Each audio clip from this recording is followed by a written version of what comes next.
Welcome back to SW Corp, and today we are going to be doing a Mass Effect 3 guide with my friend Josh. So Josh, tell me, what do you think of Mass Effect 3? Let's hear it. Well, I know many of you, just like me, March 6th, we all bought Mass Effect 3. I'm sure we all remember playing the first one back when it came out in about 2007. Playing it, all excited about the philosophy of Reapers invading every 50,000 years, coming into our galaxy and destroying advanced civilizations and leaving the younger ones alone. We all remember that, and Mass Effect 3 was supposed to be the ending. Alright then. So let's talk about number 1, for instance, for people that don't really play Mass Effect 3. What is Mass Effect? Let's hear that. Mass Effect 3 is a game made by BioWare. Most of you will know BioWare from BioShock. No, BioShock does not do BioWare. Oh, really? I don't believe it does. I'm talking about Star Wars.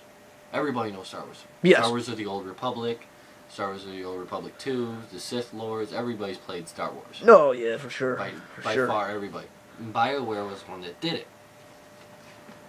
And BioWare came out with Mass Effect 3.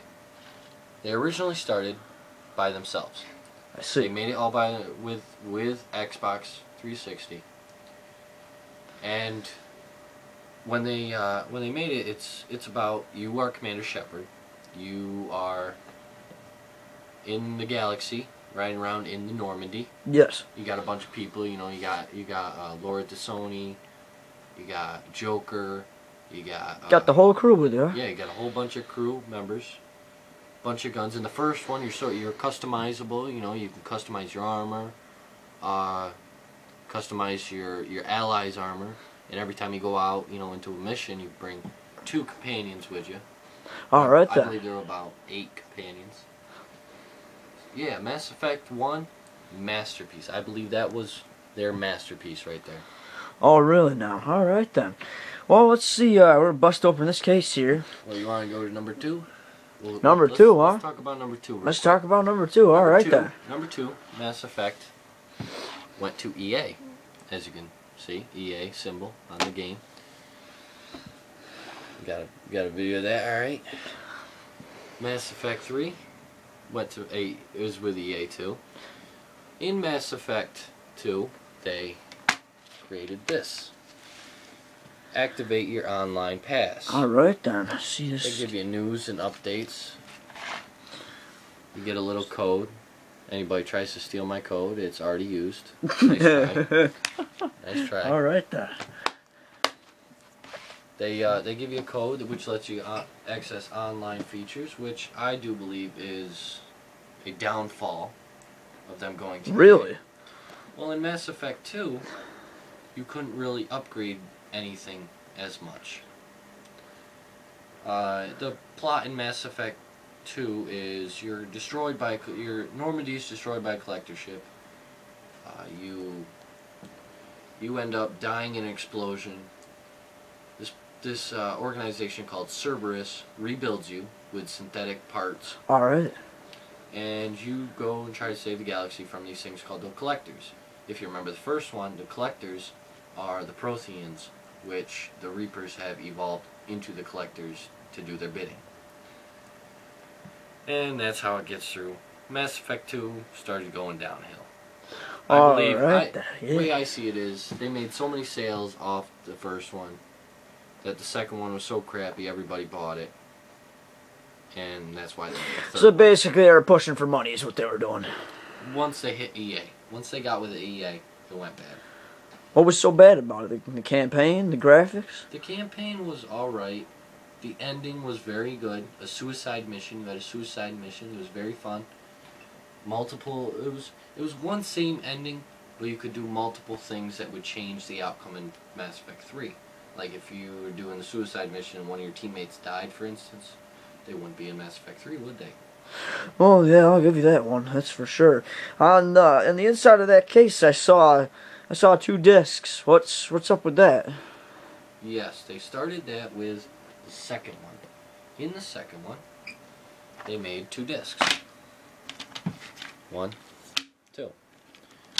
Mass Effect 2 was a bit bigger than Mass Effect. Mass Effect, it was kind of a set, you know, a Megamorph game kind of Yes. thing, you know, RPG. And that's how that started. But in Mass Effect 3, they also did 2 discs. So, Oh yeah, gotta keep going with that. Continue with it. Let's see what we got going on here. Let's see, we got. Looks like it's had a pretty hefty multiplayer, huh? multiplayer is a big part of your campaign. For some people, multiplayer isn't really an option for them. Yeah, I see what you're saying. You know, seeing how the Xbox makes you pay, you know, between $5 and $10 per month, depending on the plan. Oh yes, I see. All right, I'm with you. You know, so some people decide not to go the route of Xbox Live, and if you do that, it dramatically changes your outcome in Mass Effect 3. What I have noticed in Mass Effect 3 multiplayer is that when you play online, for instance, if you've ever played Gears of War 1, 2, or 3, you should notice Horde. There's a Horde thing on there. Mm-hmm. Horde. Yeah, Very familiar. Where you're with like 4 different people. Yep. And you have endless waves of... On this wave is right up to 50. Yep. In this game, it's only up to 10. And it boosts your galactic readiness. You can get credits and buy more equipment and guns and stuff. That kind of thing. It's a little more advanced, a little more into it. Yeah. But that's the extent of the multiplayer. There is no attack. You can't fight other people. There's no PvP. Yeah, there is no player versus player. Why is there no PvP? It's usually a main course of most multiplayer. Do you know why there's no PvP? Because I sure as hell don't. I have no idea. I don't understand that either. I would think, you know, you should have the option if you want to. Well, that's definitely something that the game makers about, that's for sure. Well, they will be getting an email about that. Well, for the game itself, my main review, now that we've backtracked and got off topic a little bit, the main thing about it is, in Mass Effect 3, you go around, you go to all these little alien things, you do all these little quests and whatnot to try to gain alliances between Turian, Solarian, Krogan, Quarian, Geth, whole bunch of different I see what you're saying. Now you're going around. to get for an end war. Yeah. Because our Earth is under attack by Reapers. Reapers are synthetics, basically just Synthetics as in Terminator synthetics. something like that, but giants, but very huge. Alright then, so Terminators proportional to giants. I see what's going on now. So they're not aliens. They are. They are at the same time.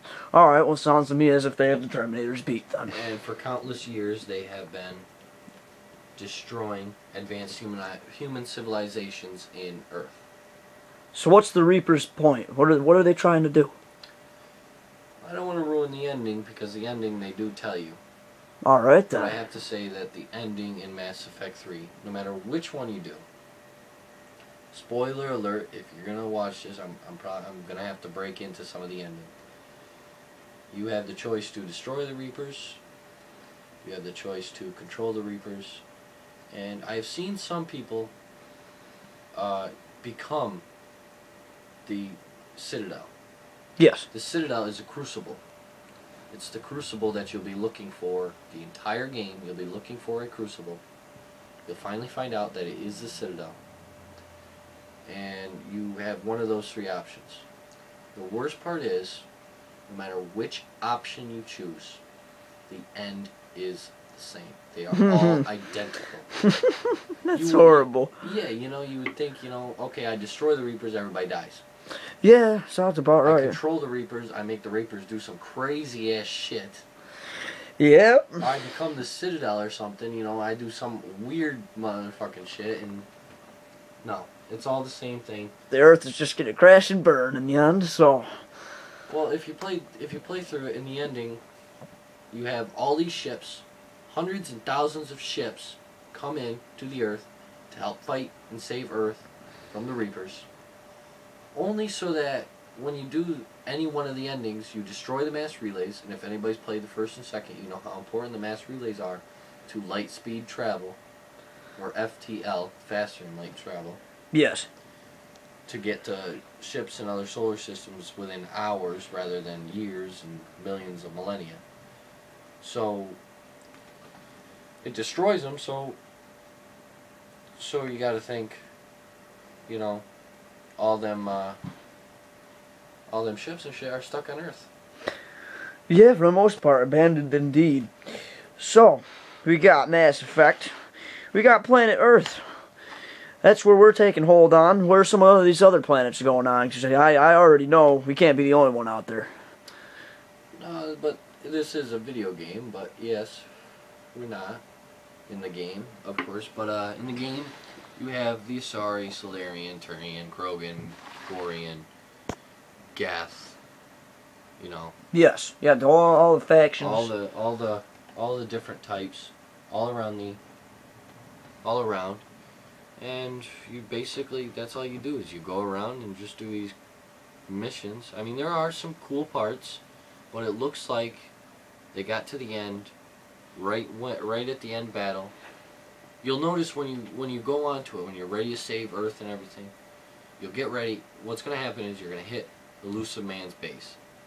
You're going to find where the Elusive Man is. If you know the Elusive Man, he's the one who put you together in number 2. Okay? He put you together after you died. He's the one that paid for everything. He's the one that made the Normandy SR2. Okay? So, you're going to go into his base, destroy his base. He's going to tell you the Crucible is actually the Citadel. You're going to go to Earth. You're going to do this little ass, tiny little mission. Where, I mean, it's compared to a side mission in the game. Yeah. It's literally that big.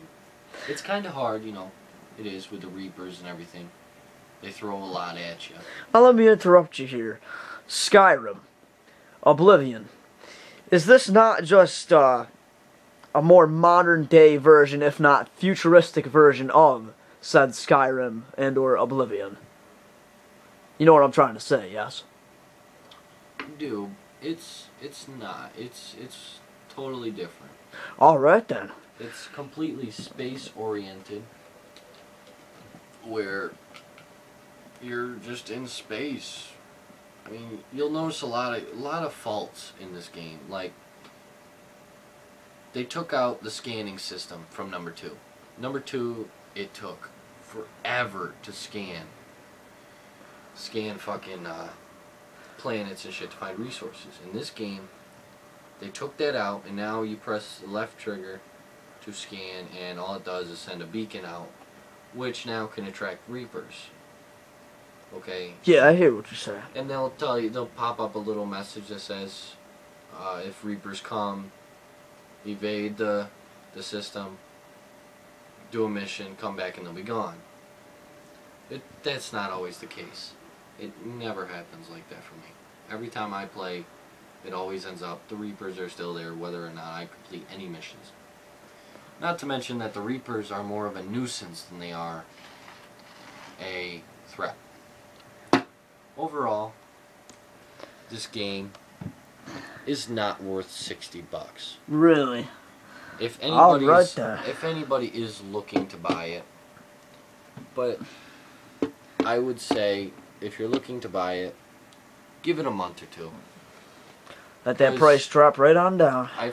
There are actually, believe it or not, people are boycotting this game. Whether you believe it or not, they are boycotting this game because they don't like it. The ending is terrible.